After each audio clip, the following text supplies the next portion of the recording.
Mi familia me exige firmar como aval para un préstamo que decían nos beneficiaría a todos. Cuando dejaron de pagar, yo cargué solo con la deuda trabajando doble turno. Años después, al heredar un terreno, me exigieron ponerlo a su nombre. Les mostré la deuda saldada y respondí, ese fue mi recompensa. El día que mi propia familia me arrinconó en la sala de la casa para obligarme a firmar como aval de un préstamo que juraban nos iba a beneficiar a todos, supe que algo dentro de mí se había quebrado.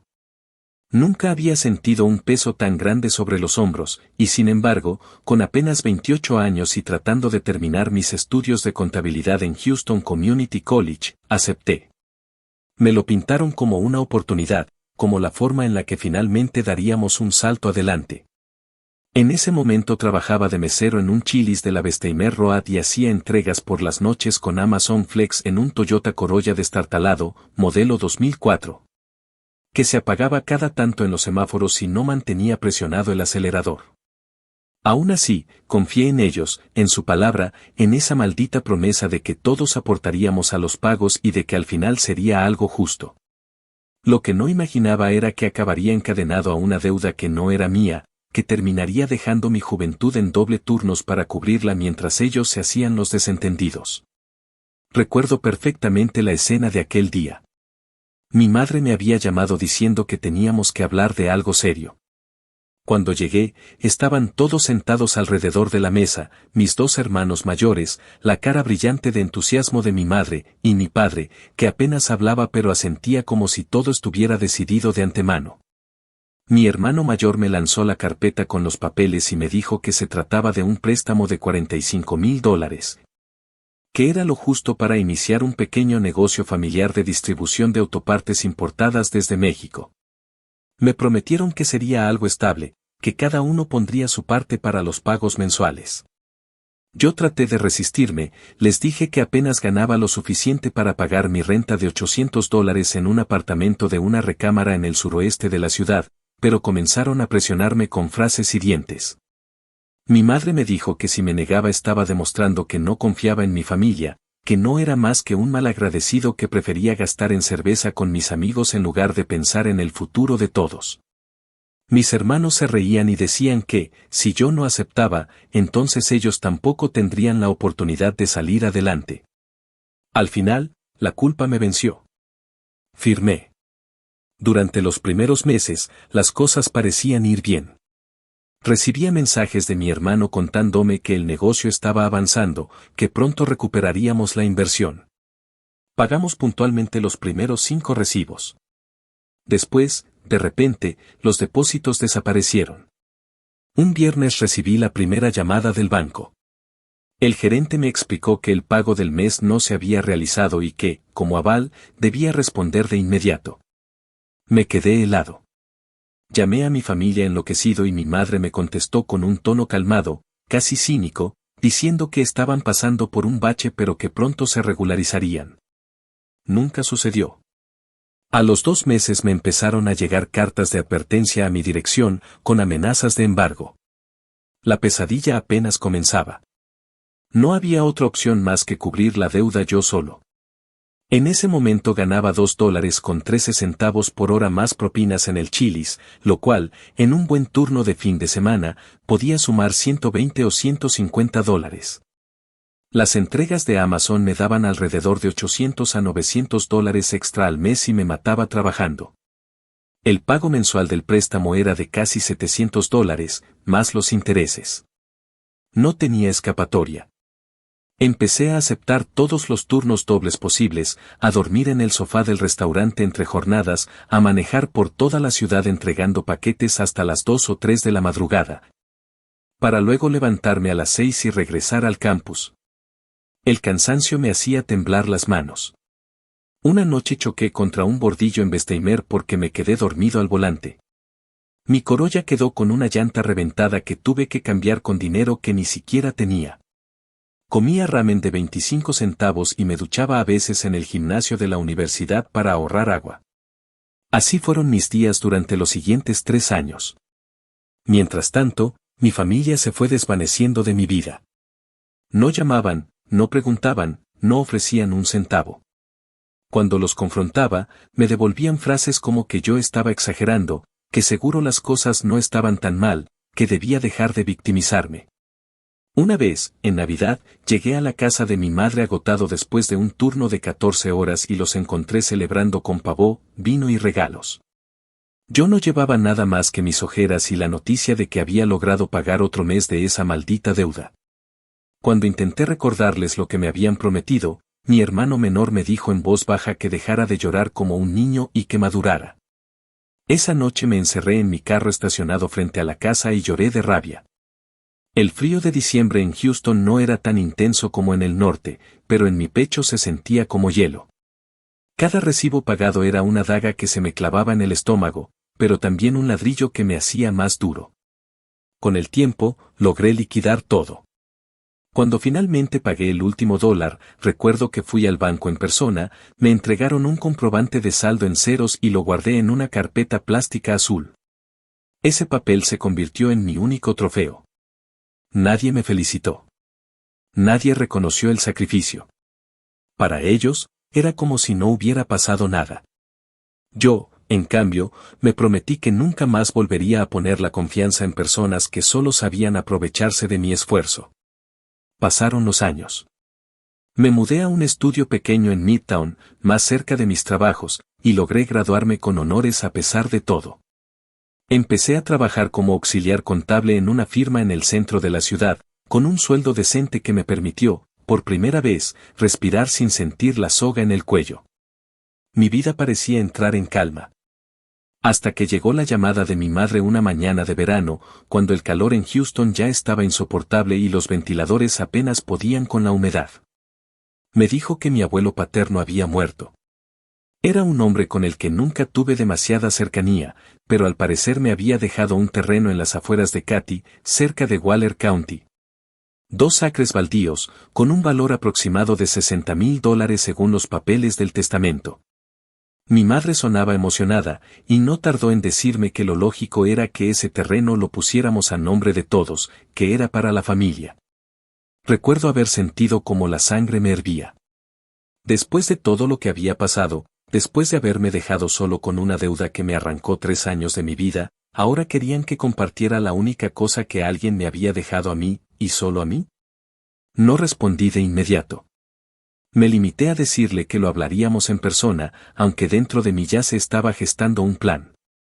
En esa conversación telefónica escuché a mis hermanos de fondo, bromeando como si ya fueran dueños de algo que no les correspondía. Fue en ese instante cuando decidí que no solo iba a negarme, sino que les iba a devolver, en la misma moneda, cada noche en vela que me habían obligado a vivir. No con gritos, no con peleas, sino con algo mucho más silencioso y certero, con la verdad escrita en papel y con la fría contundencia de los años que me robaron. Actualización 1. 4 años después de haber terminado de pagar aquella deuda que me arrancó cada gota de juventud y cada minuto de paz, la vida parecía darme un respiro. Ya trabajaba fijo como contable junior en una firma pequeña en el centro de Houston, con un sueldo que rondaba los $50,000 al año y que me permitía pagar mi renta de $1,200 en un departamento en Midtown sin estar contando cada centavo. Había logrado comprarme un Honda Civic usado del 2018 en pagos, un lujo que años atrás habría sido impensable. Por primera vez sentía que mi vida avanzaba, que tenía un pequeño espacio propio donde nadie me debía nada y yo no le debía nada a nadie. Pero entonces llegó ese verano abrasador, con las temperaturas rozando los 100 grados y la humedad haciéndolo todo pegajoso, cuando la llamada de mi madre volvió a sacudirme el suelo, mi abuelo paterno había muerto. Y en el testamento me había dejado a mí, únicamente a mí, un terreno de 2 acres en las afueras de Katy, en Waller County. El funeral fue un evento incómodo. Nunca tuve gran relación con mi abuelo, era un hombre distante y muy conservador, de esos que se aferran a la tierra y al recuerdo de un Texas que ya no existe. Me sorprendió que me dejara algo a mí, pero tal vez había visto en mí lo que nadie más veía, el único de la familia que no se rendía, que aunque lo aplastaran una y otra vez seguía de pie. Mientras yo escuchaba al abogado leer el testamento en aquella sala pequeña del despacho en Richmond Avenue, mis hermanos se lanzaron miradas rápidas, como si hubieran recibido una noticia que no terminaban de aceptar. Cuando escucharon que el terreno estaba a mi nombre, sin condiciones, su silencio fue casi ensordecedor. Yo, en cambio, solo sentí un extraño alivio, como si el universo, después de tanto tiempo, al fin me devolviera una pequeña parte de lo que me había arrancado. 2 días después, mi madre me llamó para invitarme a cenar en su casa, en el viejo vecindario de Spring Branch, donde aún vivía rodeada de los mismos vecinos chismosos de siempre. Acepté, porque sabía lo que venía y porque quería ver sus caras en persona. Cuando llegué, la mesa estaba servida con carne guisada, arroz y frijoles, como si fuera una celebración. Pero la tensión se podía cortar con un cuchillo. Apenas terminé de sentarme, mi hermano mayor tomó la palabra con una sonrisa falsa y me dijo que era momento de hablar seriamente sobre el terreno. Ese pedazo de tierra no es solo tuyo, hermano, es de todos. Abuelo lo dejó para la familia, no para que tú lo uses como capricho personal. Sentí que la sangre me hervía, pero mantuve la calma. Mi madre asintió, reforzando la idea de que lo justo sería poner el terreno a nombre de todos, que así como yo había recibido el título, también debía asegurarme de que mis hermanos tuvieran su parte. Mi otro hermano agregó que incluso podríamos venderlo y repartirnos el dinero, unos 20,000 cada uno, lo cual nos vendría bien a todos. En ese instante me vi a mí mismo, años atrás, sentado en esa misma sala, escuchando las promesas vacías sobre el préstamo que juraban pagar juntos. Me vi trabajando hasta las 3 de la mañana en mi Corolla moribundo, entregando paquetes de Amazon en vecindarios de Cypress, Katy y Sugarland, mientras ellos dormían tranquilamente sin preocuparse de nada. Me vi comiendo ramen a diario y viviendo con miedo de perderlo todo, mientras ellos celebraban Navidad con vino y regalos. Y ahora estaban ahí, con la desfachatez de pedirme que compartiera algo que jamás habían ganado. No respondí de inmediato. Mantuve la cara seria, asentí suavemente y les dije que entendía lo que estaban pidiendo y que necesitaba tiempo para pensarlo. Mi madre pareció aliviada, creyendo que había logrado encaminarme a lo que ellos querían. Mis hermanos sonrieron entre sí, seguros de que ya tenían asegurada su parte del terreno. Pero dentro de mí, la decisión ya estaba tomada. Esa noche, cuando salí de la casa y conduje de vuelta a Midtown por la enero de 10, el aire caliente golpeando las ventanas del Civic, me prometí que esta vez no me iban a joder. No iba a repetir la historia. Esta vez sería yo quien llevara el control, y ellos los que tendrían que tragar saliva. Pasaron los días y los mensajes comenzaron a llegar. Primero fueron ¿ya pensaste qué vamos a hacer con el terreno? Luego mamá dice que sería lo mejor venderlo y repartir, y más tarde llamadas que ignoré sin remordimiento. En el trabajo me costaba concentrarme, no porque dudara de lo que haría, sino porque me hervía la sangre con cada palabra suya. Pensaba en el papel azul donde guardaba los recibos de la deuda liquidada, aquel trofeo que nunca me atreví a mostrarles. Lo había guardado durante años, esperando quizás este mismo momento. Empecé a preparar una carpeta con todos los documentos, el contrato del préstamo, los pagos bancarios, las cartas de advertencia que recibí en su momento, y finalmente, el comprobante de saldo en ceros.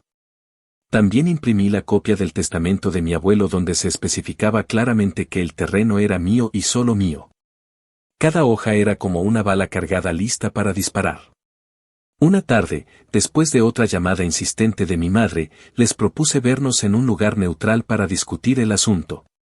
No quería volver a su casa, ni que pisaran la mía. Elegí un Starbucks en Memorial, porque estaba a medio camino para todos y porque me gustaba la idea de que el desenlace ocurriera en un lugar público. Rodeado de gente tomando frappuccinos y trabajando en laptops sin tener ni idea de la tormenta que estaba a punto de desatarse en una mesa del rincón. Les mandé la dirección y la hora. Confirmaron de inmediato, como buitres oliendo carne fresca.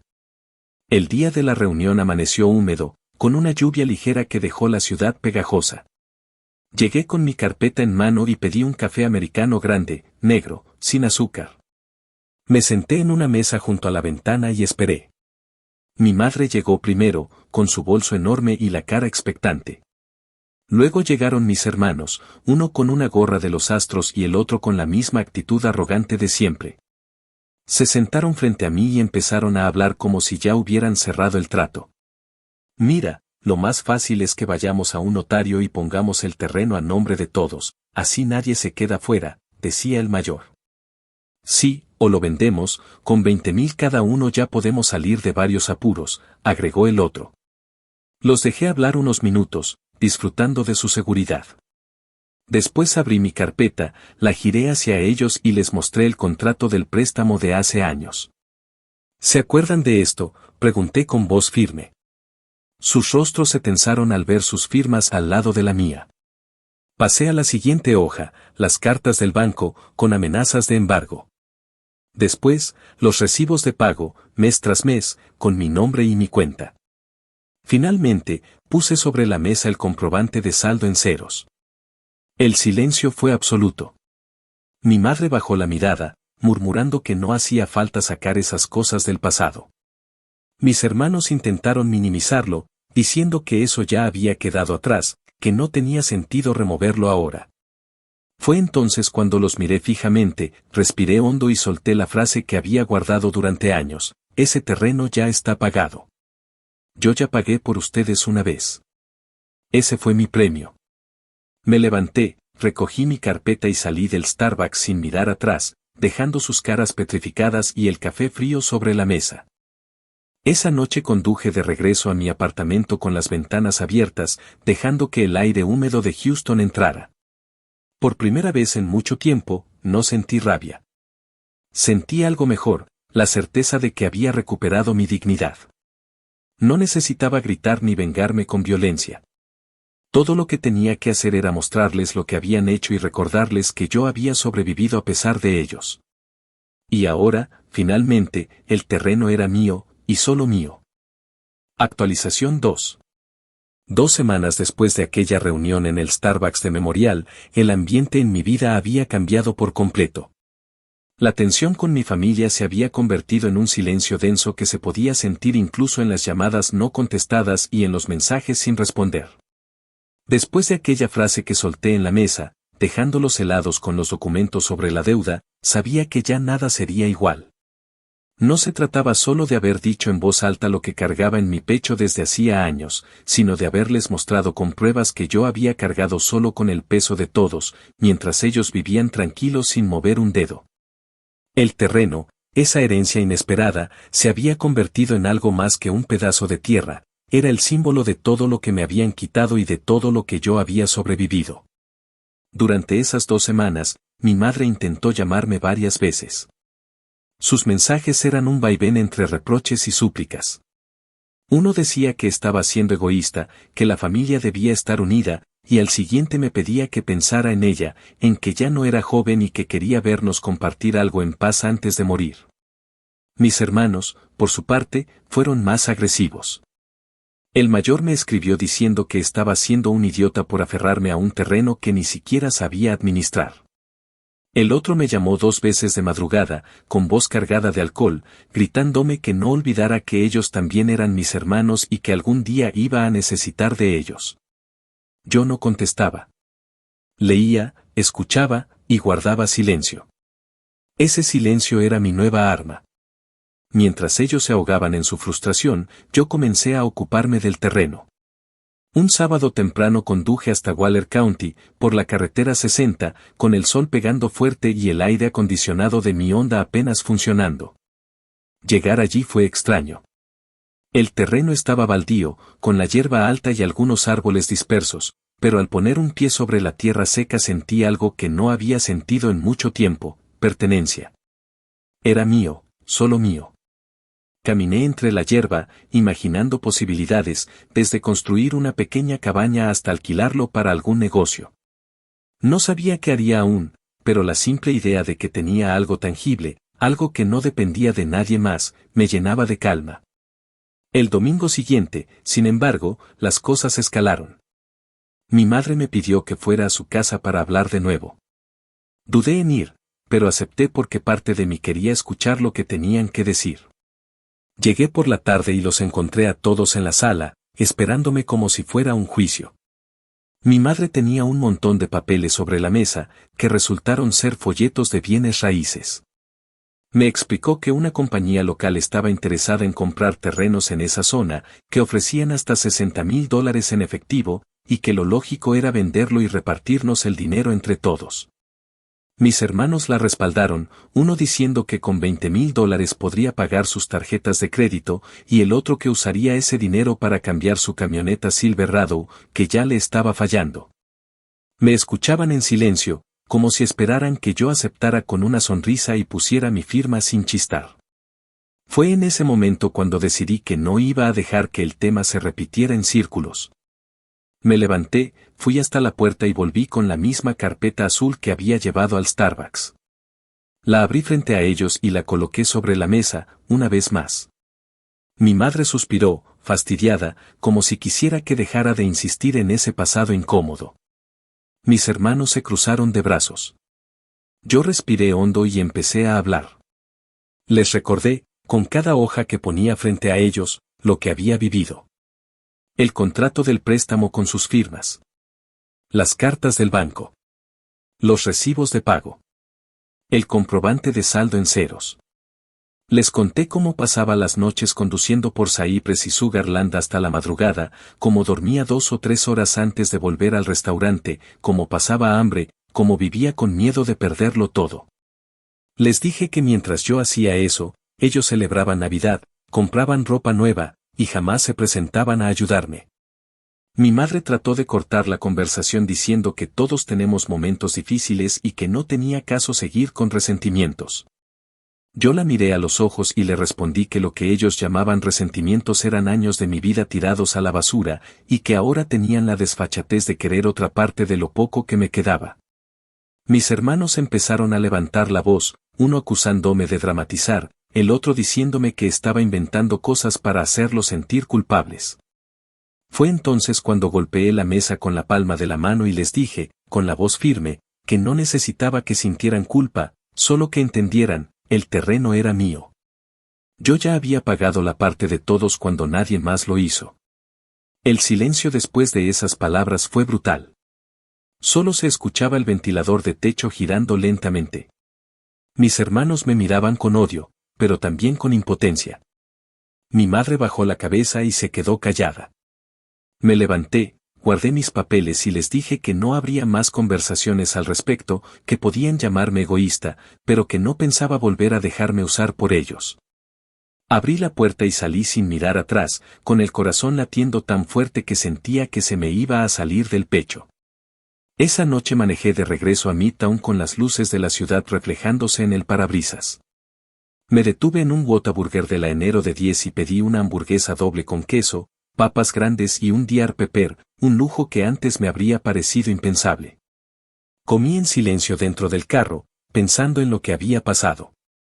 Por primera vez en mucho tiempo, no me sentí el débil de la familia. Me sentí fuerte, dueño de mi vida. Sabía que la guerra apenas comenzaba, que ellos no iban a rendirse tan fácil, pero yo tampoco. Y esta vez, tenía las pruebas, la calma y el tiempo de mi lado. Los días siguientes confirmaron mis sospechas. Mis hermanos comenzaron a llamarme constantemente, cambiando de táctica. Ya no eran gritos ni insultos, sino intentos de convencerme. Uno me decía que pensara en mis sobrinos, que qué ejemplo les estaba dando al no compartir. El otro me mandó fotos de sus facturas de deudas, rogando ayuda. Mi madre se turnaba entre enviarme mensajes dulces de madre preocupada y audios cargados de reproches, diciéndome que estaba rompiendo a la familia. Yo ya no respondía nada. El silencio era mi respuesta. Aprendí que no hay mejor forma de vengarse de alguien que mostrándole que ya no tienen poder sobre ti. Cada vez que recibía un mensaje, me daba la vuelta en la silla de mi oficina en el centro, observaba los rascacielos de Houston iluminados por el sol de la tarde, y pensaba en lo diferente que era mi vida ahora. Pasé de ser el idiota que cargaba con todo a ser el hombre que, finalmente, podía decir que no y sabía que el simple hecho de que yo no cediera era una espina que ellos jamás podrían sacarse. Un domingo volví al terreno, con una hielera llena de cervezas baratas y una silla plegable. Me senté bajo la sombra de un árbol y pasé la tarde mirando cómo caía el sol.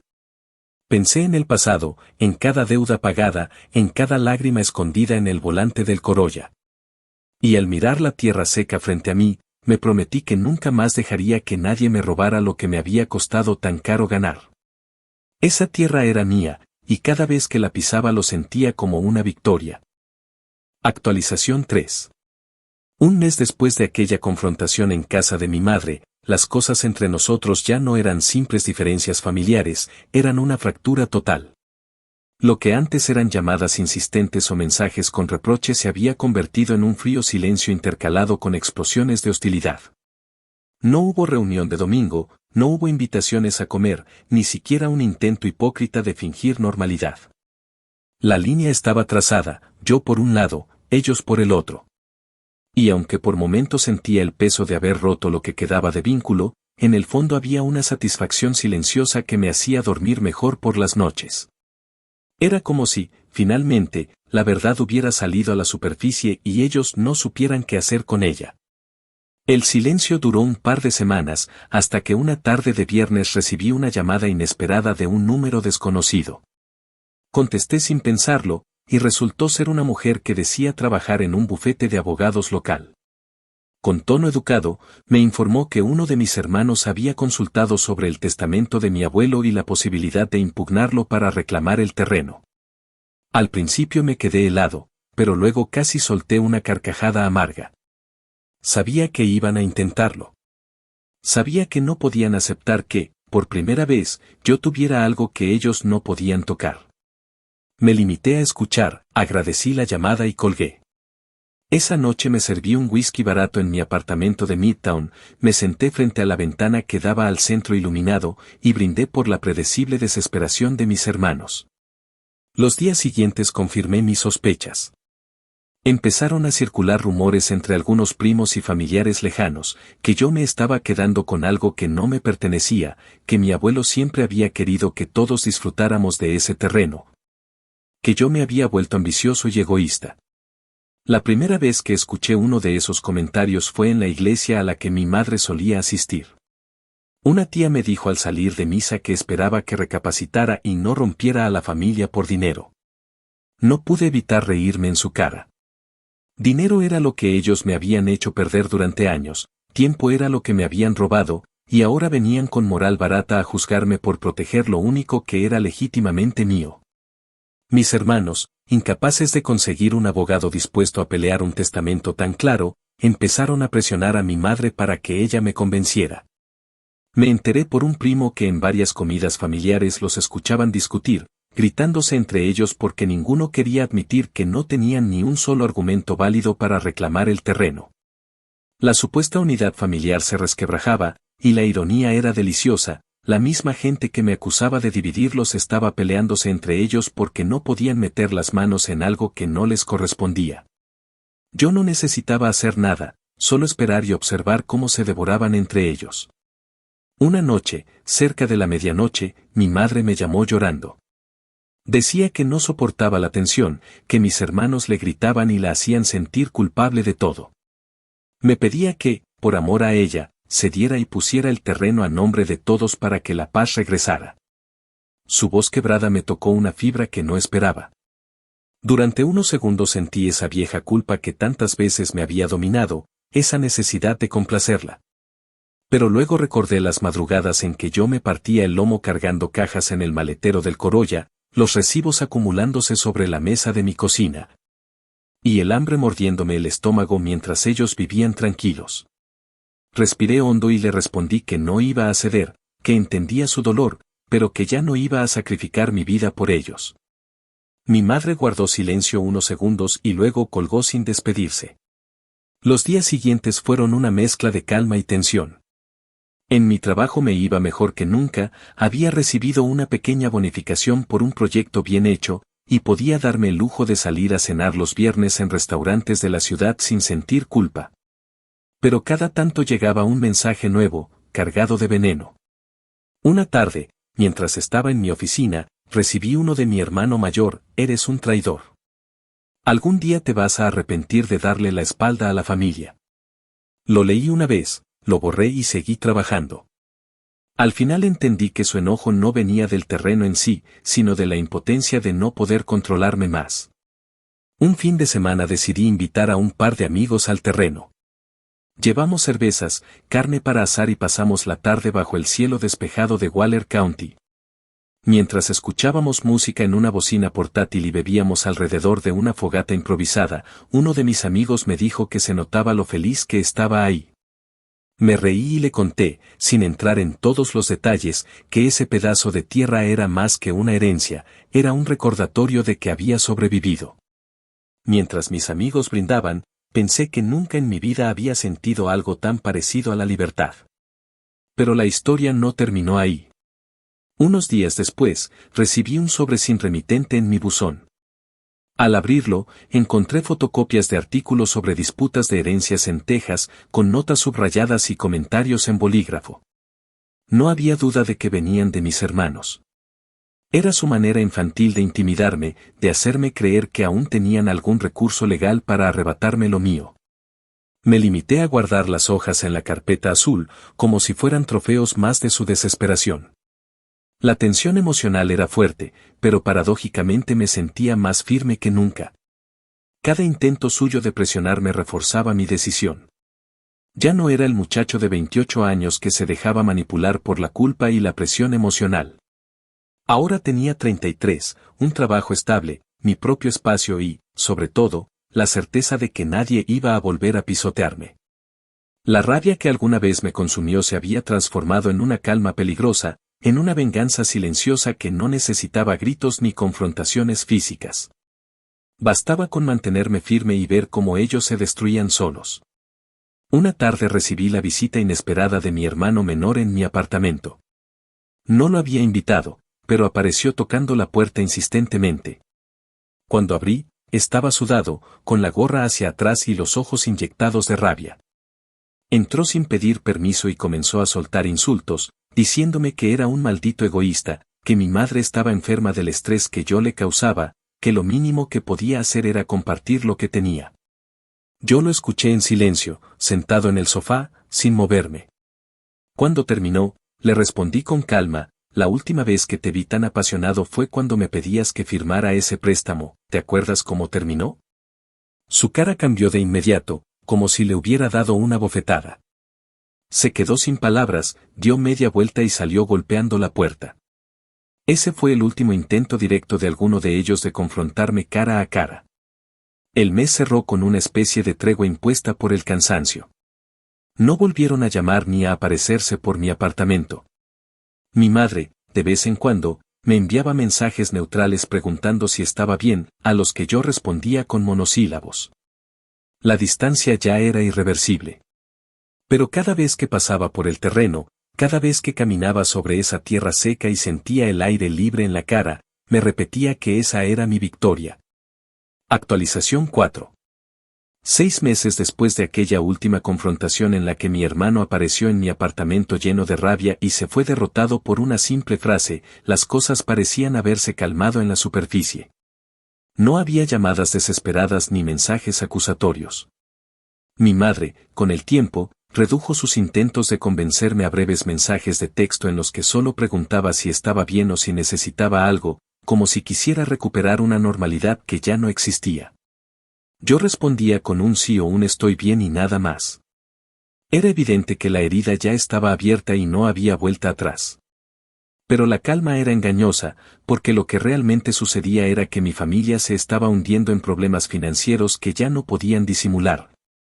Y lo que alguna vez había sido una acusación hacia mí de egoísmo se transformaba ahora en súplicas disfrazadas. Durante esos 6 meses mi vida había tomado un rumbo distinto. El terreno en Waller County se había convertido en una especie de refugio para mí. Cada par de fines de semana manejaba por la carretera 60 con una hielera llena de cervezas y comida para asar. Me sentaba en una silla plegable bajo los árboles y dejaba que el silencio del campo borrara el ruido de la ciudad. Había empezado a limpiar parte de la maleza, contratando a un muchacho del área que, por $100, me ayudaba a cortar hierba alta y retirar basura. Poco a poco el terreno dejó de ser solo un pedazo olvidado de tierra para convertirse en un espacio al que yo pertenecía. Cada vez que clavaba una estaca o recogía ramas, sentía que estaba construyendo algo que nadie podía arrebatarme. Mientras tanto, mis hermanos tomaban un camino contrario. Por comentarios de familiares lejanos me enteré de que el negocio que habían intentado levantar con aquel préstamo hacía años había muerto definitivamente y que ambos estaban endeudados con tarjetas de crédito hasta el cuello. Uno de ellos había pedido un préstamo rápido con intereses altísimos para intentar abrir una pequeña tienda de celulares usados en un centro comercial de mala muerte. Pero a los pocos meses ya no podía pagar la renta del local. El otro se había endeudado comprando una camioneta Silverado del 2019 que no podía costear y terminó atrasándose en los pagos al punto de recibir amenazas de embargo. Era como ver en cámara lenta cómo se desmoronaban bajo el peso de sus propias decisiones, las mismas que años atrás habían puesto sobre mí sin remordimiento. Una tarde de julio, con el calor abrasador de Houston pegando fuerte, recibí un mensaje inesperado de mi madre. Me pedía que fuera a su casa porque necesitaba hablar conmigo. Dudé, pero terminé yendo porque parte de mí quería ver con mis propios ojos lo que estaba pasando. Cuando llegué, encontré a mis hermanos en la sala, sudorosos, con caras cansadas y un aire de derrota que jamás les había visto. La casa, que solía estar llena de ruido, estaba en silencio, y lo primero que noté fue que el aire acondicionado no estaba funcionando. Mi madre me explicó que se había descompuesto y que no tenían dinero para repararlo. El ambiente era sofocante, y en ese calor se reflejaba perfectamente la miseria en la que estaban metidos. Mi hermano mayor fue el primero en hablar. Me dijo que sabía que habíamos tenido nuestras diferencias, que reconocía que en el pasado me habían fallado, pero que ahora la familia necesitaba estar unida más que nunca. Me contó que estaba atrasado con los pagos de la camioneta, que estaba a punto de perderla y que sin ella no podía trabajar.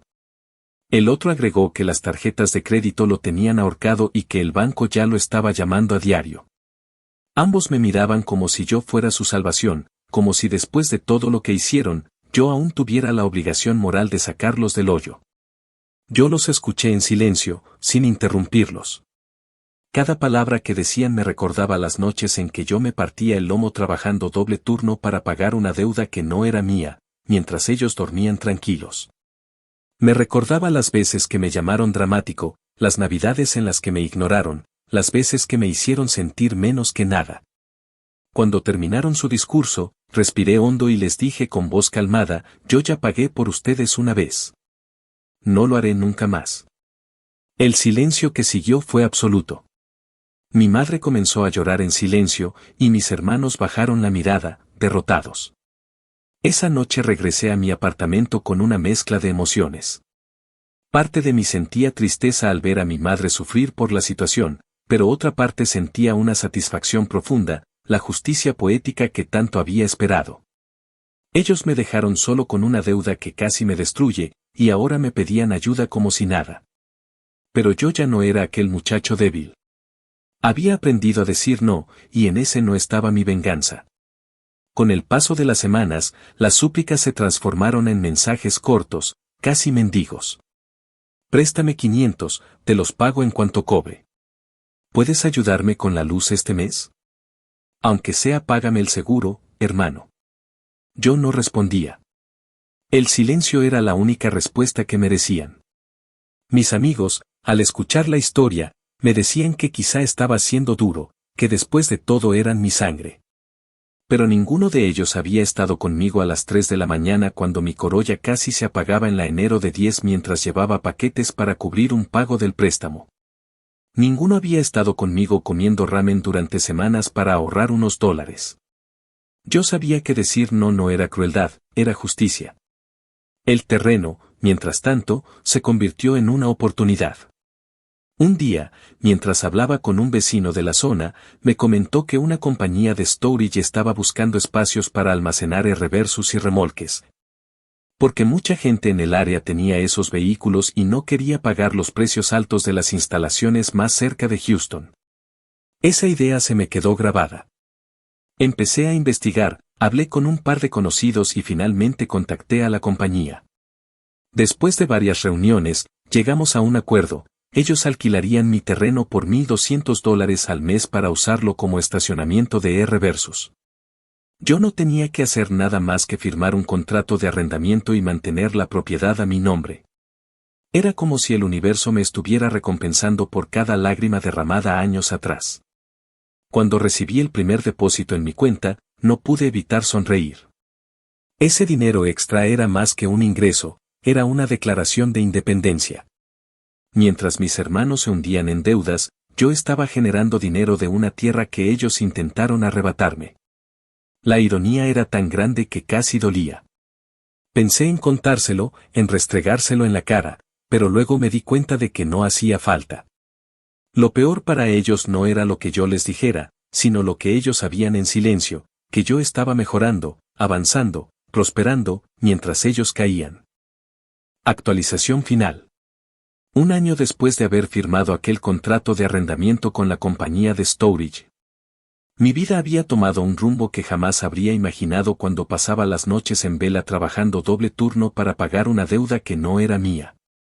Cada mes, puntualmente, entraban $1,200 extras en mi cuenta, un dinero que no me exigía desvelos ni sacrificios, solo la certeza de que mi terreno en Waller County seguía ahí, produciendo sin que nadie más pudiera tocarlo.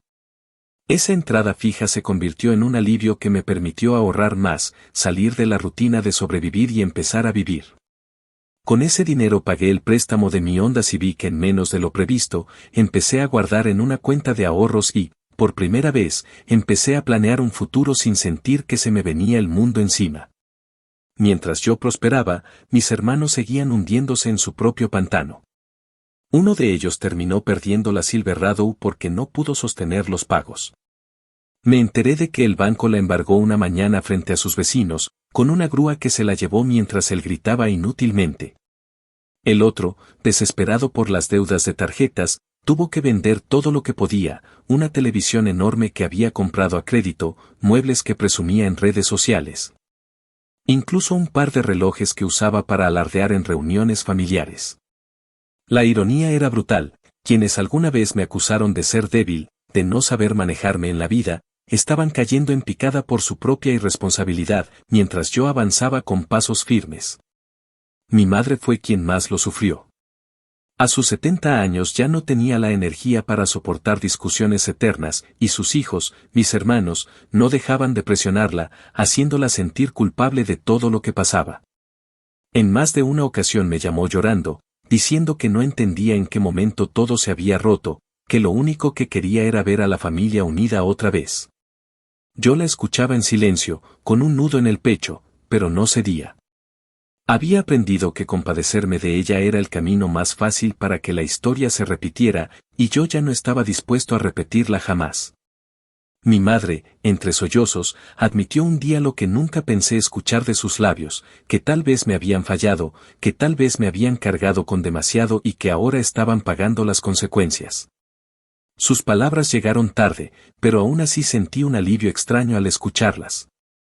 Durante ese año también me enfrenté a la realidad de que ya no tenía familia como antes.